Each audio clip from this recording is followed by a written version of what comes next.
Did the U.S. illegally seize a Russian oil tanker? Let me explain. In case you haven't heard, the U.S. Coast Guard seized an oil tanker south of Iceland, and the Russians are furious, accusing the U.S. of violating international law and even piracy. But there's more to this story. The oil tanker, originally named Bella 1, was sanctioned by the U.S. in 2024 because U.S. officials say it was involved in moving oil to Iran-backed terror groups in violation of international sanctions. In December, the U.S. Coast Guard identified the ship and attempted to board it near Venezuela, but the ship changed course and fled across the Atlantic. While at sea sometime over the next 2 weeks, the vessel was renamed the Marinera and took down the flag of Guyana and began flying a Russian flag in an attempt to hide its true identity.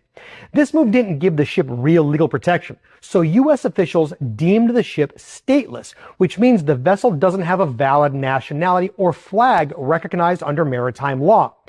Under the United Nations Convention on the Law of the Sea, stateless vessels lack the protection of any nation and are subject to boarding and enforcement actions by other countries.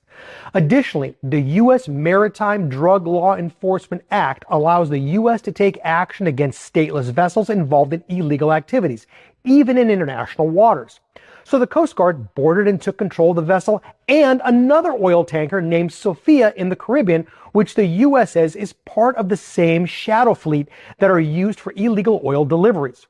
Regardless, this is all going to play out in the U.S. Federal District Court in whatever jurisdiction the ships are brought back to after the seizure, so probably Florida, Texas, or somewhere on the East Coast, not in an international court. Do you think the U.S. had the right to seize these ships? Would you feel differently if it was an American ship seized by a different nation? Let me know your thoughts in the comments. If you like quick legal analysis, follow me. If you're hurt and it's someone else's fault, call, text, or message me. I'm Pete Sardis, your personal injury lawyer.